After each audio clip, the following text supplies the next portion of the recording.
नमस्कार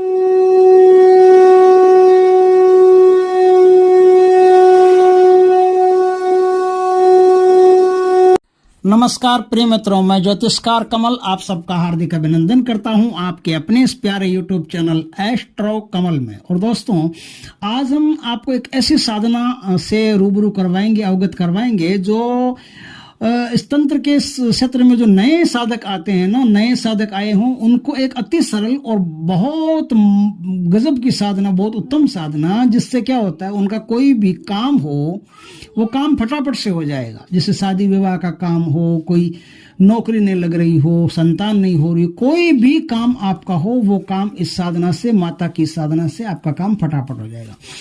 महारुद्रा ने ये साधना जन कल्याण के लिए प्रसिद्ध की है और इस साधना के द्वारा आप अपने सारे कामों को कर सकते हो। जो भी काम में अड़चन आ रही है वो सब अड़चने आप मिटा सकते हो। दोस्तों, इस साधना को किया कैसे जाता है?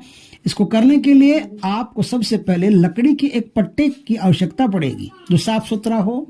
ऐसा लकड़ी का एक पट्टा आपके पास चाहिए। पट्टा समझ गए, बाजोट वगैरह ना।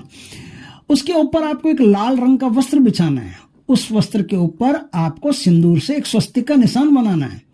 स्वस्तिक समझ गए होंगे, स्वस्तिक का निशान बनाना है। स्वस्तिक के बीचों बीच आपको लाल सिंदूर से रंगे हुए जो चावल होते हैं ना, उनको अक्षत बोलते हैं ना, उस अक्षत की एक ढेरी लगानी है।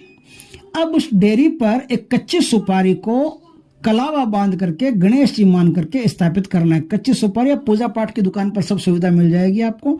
आप बोलेंगे ना गणेश जी वाली सुपारी, तो आपको सुपारी वो दे देंगे। अब स्वस्तिक के दाएं तरफ यानी राइट साइड में एक तांबे का कलश स्थापित करना है। कलश के अंदर क्या होगा? कलश के अंदर 2 सुपारी होगी, 2 इलायची होगी, 2 लौंग होंगे, 1 रुपये का सिक्का होगा, थोड़े से लाल अक्षत होंगे, 1 पान का पत्ता होगा, थोड़ी सी पीली सरसों के बीज डालना है।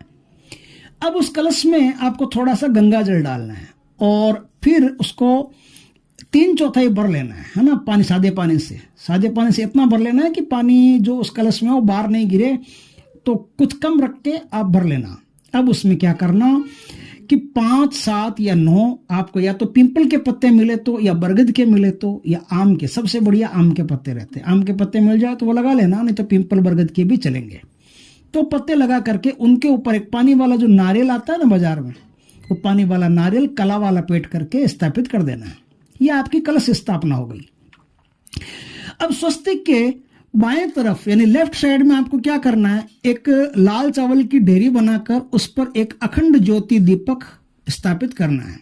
अगर आप अखंड ज्योति दीपक प्रज्वलित नहीं करना चाहते, आप चाहते हो कि भाई मैं तो थोड़ी देर, जितनी देर पूजा करूंगा उतने ही समय तक दीपक चाहिए, तो आप छोटा दीपक भी इस्तेमाल कर सकते हैं, प्रयोग में ला सकते हैं।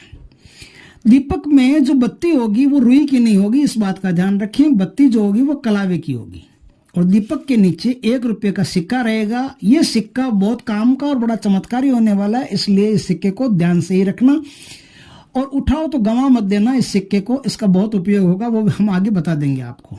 अब साधक को शरीर पर मात्र धोती धारण करनी है और कोई सिला हुआ वस्त्र शरीर पर नहीं रहना चाहिए। लेकिन क्या है, कुछ नवरात्र ऐसे भी होते हैं जो सर्दी में आते हैं। तो अगर सर्दी में कोई नवरात्र आया हो और आपको सर्दी ज्यादा लगती हो, तो आप एक लाल शॉल या लाल कंबल का भी प्रयोग कर सकते हैं।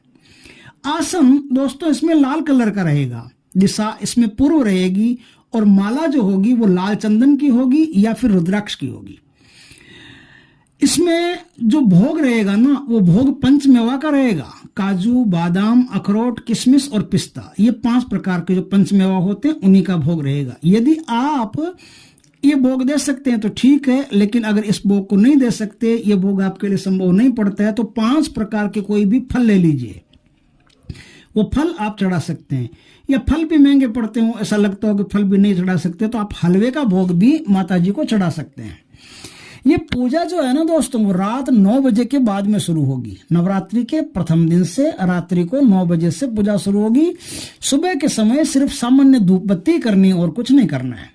सबसे पहले गणेश मंत्र की 1 माला का जाप करना है। ओम गंग गणपते नमः, ओम गंग गणपते नमः, इस मंत्र की 1 माला का जाप करना है। उसके बाद में एक माला का जाप और करना है, वो शिव जी के मंत्र की, ओम नमः शिवाय, इस मंत्र की एक माला का जाप करना है। फिर यदि आपके कोई गुरु हो और गुरु मंत्र आपके पास हो तो एक माला गुरु मंत्र की जाप करनी है।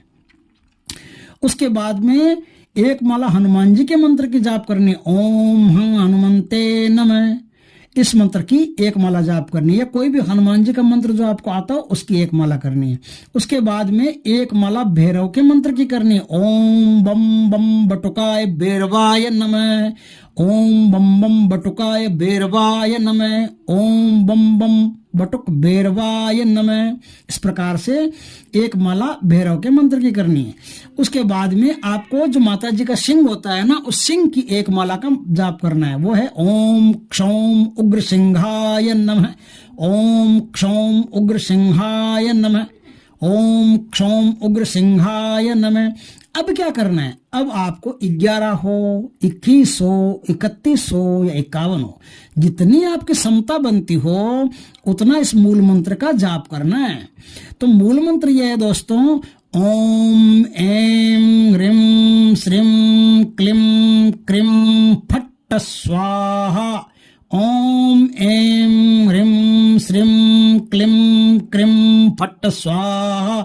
इस मंत्र का आप 11 माला कर सकते हो, 21 कर सकते हो, 31 कर सकते हो और 51 कर सकते हो। अपनी समर्थता के अनुसार इस मंत्र का आप जाप कर सकते हो। इसके बाद में जाप कर्म जो होता है ना, वो मैया को समर्पित कर देना है और आसन को एक तरफ से फोल्ड करके फिर उठ जाना है। पूरी नवरात्रि इसी तरह आपको जाप करना है। और 10वीं के दिन आपको क्या करना है कि आम की जो लकड़ी होती है ना, उससे आपको हवन करना है। हवन सामग्री में आपको क्या लेना है, गुग्गल लेनी है, काली मिर्च के दाने लेने हैं, पीली सरसों के बीज लेने हैं और शहद और गुड़ मिला करके उसका लिक्विड बना करके वो भी आपको हवन सामग्री में काम में लेना है। इन चीजों से आप हवन करेंगे।